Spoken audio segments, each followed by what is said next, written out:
भाषाई दृष्टि से हमारा देश विविधताओं वाला देश है। इस देश में विविध भाषाएं बोली जाती है और इन विविध भाषाओं का विविध क्षेत्रीय अपभ्रंश भाषाओं से विकास हुआ है। जब हम हिंदी भाषा के उद्भव के बारे में बात करते हैं तो हमारे देश में दो भाषा परिवार पाए जाते हैं। एक आर्य भाषा परिवार और दूसरा द्रविड़ भाषा परिवार। भारत में प्रमुख रूप से ये दो भाषा परिवार पाए जाते हैं। उत्तर भारत की भाषाएं आर्य भाषा परिवार से विकसित हुई है और दक्षिण भारत की भाषाएं द्रविड़ भाषा परिवार से विकसित हुई है। जब हम हिंदी की बात करते हैं तो हिंदी उत्तर भारत की भाषा है और उत्तर भारत की आर्य भाषाओं में संस्कृत सबसे प्राचीन है। उत्तर भारत की भाषाओं में संस्कृत सबसे प्राचीन भाषा है और इस संस्कृत से ही उत्तर भारत की अन्य भाषाओं का विकास हुआ है। हम प्राचीन काल में ऋग्वेद में संस्कृत का रूप हमें देखने को मिलता है और भारत की आर्य भाषाओं में संस्कृत सबसे प्राचीन भाषा है। अब इसी संस्कृत से हिंदी का विकास हुआ है और इसी कारण कहा जाता है कि हिंदी संस्कृत की उत्तराधिकारिणी है और संस्कृत हिंदी की जननी है। जब हम भारतीय आर्य भाषाओं को मोटे रूप से 3 कालखंडों में विभाजित करते हैं। पहला प्राचीन भारतीय आर्य भाषा काल जिसे 1500 ईसा पूर्व से 500 ईसा पूर्व तक, दूसरा मध्य भारतीय आर्य भाषा काल जिसका समय 500 ईसा पूर्व से 1000 ईस्वी तक, और तीसरा आधुनिक भारतीय आर्य भाषा काल जिसे हम 1000 ईस्वी से अब तक मानते हैं। पहला जो हमारा कालखंड है वह है प्राचीन भारतीय आर्य भाषा काल। इस प्राचीन भारतीय आर्य भाषा काल का समय 1500 ईसा पूर्व से 500 ईसा पूर्व है और प्राचीन भारतीय आर्य भाषा काल में वैदिक संस्कृत एवं लौकिक संस्कृत के रूप में दो भाषाएं हमारे सामने आती है, एक वैदिक संस्कृत और दूसरी लौकिक संस्कृत। वैदिक संस्कृत सबसे प्राचीन भाषा है। हमारे चारों वेद, ब्राह्मण ग्रंथ और उपनिषद इसी काल की रचना है। कहने का आशय यह है कि वेदों में, ब्राह्मण ग्रंथों में और उपनिषदों में वैदिक संस्कृत का ही प्रयोग हुआ है। और जब हम प्राचीन कालखंड को देखते हैं तो हमें ये नजर आता है कि ऋग्वेद हमारा सबसे प्राचीनतम संस्कृत ग्रंथ है जो वैदिक संस्कृत में लिखा गया। वैदिक संस्कृत के बाद इसी प्राचीन भारतीय आर्य भाषा काल में वैदिक संस्कृत के बाद लौकिक संस्कृत प्रचलन में आई। लौकिक संस्कृत में वाल्मीकि द्वारा रचित रामायण और वेद व्यास द्वारा रचित महाभारत आदि ग्रंथ हैं। अब जब हम बात करते हैं कि प्राचीन भारतीय आर्य भाषा काल की क्या विशेषताएं हैं, तो प्राचीन भारतीय आर्य भाषा काल की भाषा योगात्मक थी। इसमें शब्दों में धातु रूप सुरक्षित थे, भाषा में संगीतात्मक थी, पदों का स्थान निश्चित नहीं था और इसके साथ साथ हम ये देखते हैं कि शब्द भंडार में तत्सम शब्दों का प्रयोग प्रचुरता से होता था। यानी भाषा में संस्कृत के शब्द जिन्हें हम तत्सम शब्द कहते हैं, तत्सम शब्दों का प्रयोग अधिक होता था।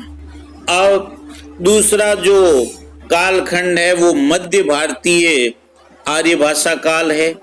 मध्य भारतीय आर्य भाषा काल में 3 भाषाएं विकसित हुई, पाली भाषा, फिर प्राकृत भाषा और फिर अपभ्रंश भाषा। मध्य भारतीय आर्य भाषा काल में जो 3 भाषाएं विकसित हुई उसमें सबसे पहले जो है वह है पाली भाषा। पाली भाषा जो स्वरूप है उसको मागधी भाषा भी कहते हैं। यह बौद्ध धर्म की भाषा है। बौद्ध धर्म का जितना भी साहित्य है वह पाली भाषा में लिखा गया। हमारे त्रिपिटक, सुत्त पिटक, विनय पिटक और अभिधम पिटक, ये तीनों पिटक पाली भाषा में लिखे गए। कहने का आशय यह है कि बौद्ध धर्म के धर्म ग्रंथ पाली भाषा में लिखे गए। पाली के बाद मध्यकाल में प्राकृत भाषा का प्रचलन हुआ और मध्यकाल में जो प्राकृत भाषा का प्रयोग हुआ, इस प्राकृत भाषा को बोलचाल की भाषा थी और ये बोलचाल की भाषा होने के कारण पंडितों में प्रचलित नहीं थी। ऐसा माना जाता है कि संस्कृत के नाटकों में जो अधम पात्र है वो इनका प्रयोग करते थे। जब हम प्राकृत भाषा के प्रयोग के बारे में देखते हैं तो हमें ये मिलता है कि जैन साहित्य प्राकृत भाषा में लिखा गया है। प्राकृत भाषा के 5 प्रमुख भेद हैं। सौरसेनी प्राकृत। इस प्राकृत भाषा के 5 भेद हमें नजर आते हैं, जो सौरसेनी प्राकृत, पैचासी, महाराष्ट्री, अर्धमागधी और मागधी प्राकृत है। सौरसेनी प्राकृत जो मथुरा या सूरसेन जनपद में बोली जाती थी और इसे मध्य देश की बोली माना जाता है। पैचासी प्राकृत, ये पैचासी प्राकृत उत्तर पश्चिम में कश्मीर के आसपास की भाषा थी। तीसरी जो प्राकृत का रूप है वह महाराष्ट्री प्राकृत। इसका मूल रूप हमें महाराष्ट्र में दिखाई देता है, यानी महाराष्ट्री प्राकृत का मूल स्थान महाराष्ट्र था।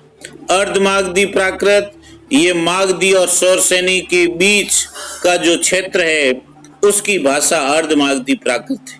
फिर मागधी प्राकृत, ये मगध जनपद के आसपास की बोली के रूप में मानी जाती है। कहने का आशय यह है कि मागधी प्राकृत मगध जनपद के आसपास प्रचलित थी। तीसरा जो मध्यकालीन भारतीय आर्य भाषा का स्वरूप है वह है अपभ्रंश भाषा। अपभ्रंश भाषा जिसे हम बिगड़ा हुआ रूप भी कहते हैं। समय की दृष्टि से यह 500 से 1000 ईस्वी तक इसका विकास हुआ। इस भाषा को अवहट देश भाषा या देसी भाषा के रूप में भी जाना जाता है। जब भाषा का रूप सुसंस्कृत न रहकर बोलचाल का सामान्य रूप हो जाता है तो विद्वान लोग उस भाषा को बिगड़ी हुई भाषा मानते हैं और तब विद्वान उसे अपभ्रंश की संज्ञा दे देते हैं। अपभ्रंश का प्रारंभ कब हुआ, इस संबंध में तीन मत है। डॉक्टर उदय नारायण तिवारी ने अपनी पुस्तक हिंदी भाषा का उद्गम और विकास में अपभ्रंश का जन्म 700 ईस्वी माना है। डॉक्टर नामवर सिंह ने भी अपने ग्रंथ हिंदी के विकास में अपभ्रंश का योगदान में अपभ्रंश का जन्म 700 ईस्वी स्वीकारा है और भोलानाथ तिवारी ने अपभ्रंश का जन्म 500 ईस्वी के आसपास माना जाता है।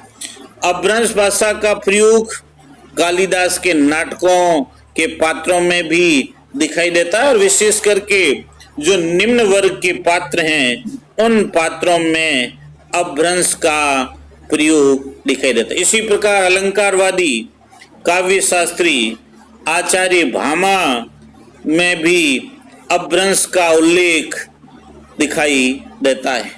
अपभ्रंश के साहित्य में प्रयोग 1200 ईस्वी तक हुआ। यद्यपि इसका कालखंड 500 से 1000 ईस्वी तक ही माना जाता है, लेकिन 1000 ईस्वी के आसपास जब हिंदी का प्रयोग साहित्य में प्रारंभ हो चुका था, फिर भी कुछ समय तक हिंदी के साथ साथ अपभ्रंश का प्रयोग भी साहित्य में सतत रूप से होता रहा। आधुनिक आर्य भाषाओं का विकास इसी अपभ्रंश भाषा से हुआ है। हिंदी का विकास अपभ्रंश से हुआ है, अतः हिंदी की जननी अपभ्रंश है। उत्तर भारत में अपभ्रंश के 7 क्षेत्रीय रूप हमें दिखाई देते हैं।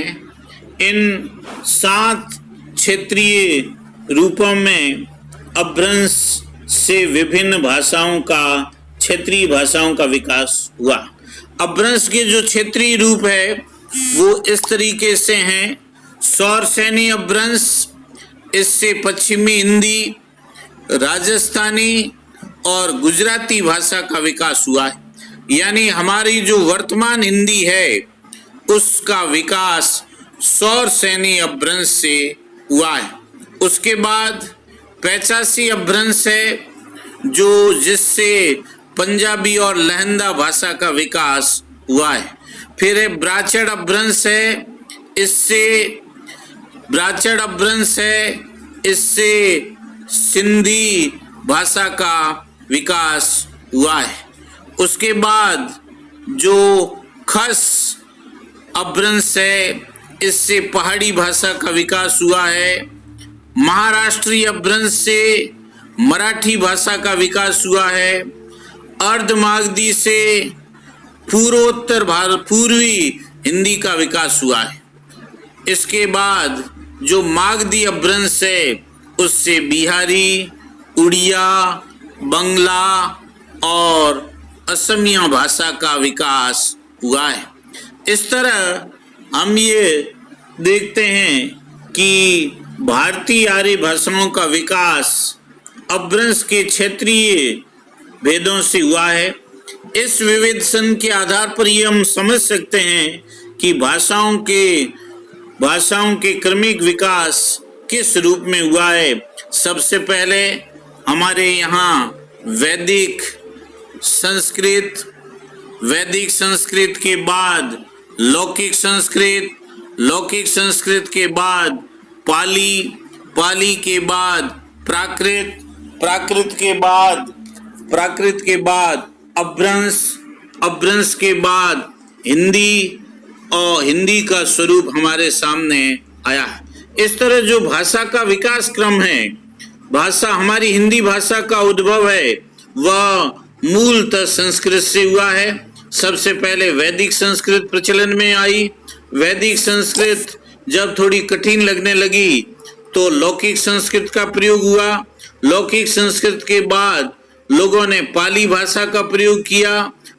प्राकृत से फिर अपभ्रंश और अपभ्रंश से हिंदी, और आज हम जो हिंदी का वर्तमान स्वरूप देख रहे हैं वह मूलतः वैदिक संस्कृत के विकास से ही हमारे सामने आया है। इस तरह हिंदी की उत्पत्ति मूलतः सौरसेनी अपभ्रंश से हुई है। इसी प्रकार जब हम ये मानते हैं कि हिंदी का अपभ्रंश, हिंदी का विकास सौर सैनी अपभ्रंश से हुआ है, तो हिंदी और अपभ्रंश में निश्चित रूप से संबंध है। और संबंध के रूप में हम देखते हैं कि हिंदी का प्रयोग 12वीं शताब्दी तक, हिंदी का प्रयोग 1000 ईस्वी तक आते आते हिंदी बोलचाल के रूप में प्रतिष्ठित हुई, लेकिन 12वीं शताब्दी तक भी साहित्य में अपभ्रंश का प्रयोग सतत रूप से होता रहा। इसके अलावा अपभ्रंश में प्रयुक्त तत्सम शब्दों का प्रयोग, तद्भव शब्दों का प्रयोग भी हिंदी ने ग्रहण कर लिया। इसके साथ साथ हम ये देखते हैं कि जिस तरीके से हिंदी ने अपभ्रंश की सारी प्रवृत्तियों को अपनाया है, संस्कृत, पाली, प्राकृत संयोगात्मक भाषाएं थी, जबकि अपभ्रंश भाषा वियोगात्मक भाषा थी। इस प्रकार से हम ये देखते हैं कि हिंदी का विकास संस्कृत से हुआ है, संस्कृत हिंदी की जननी है।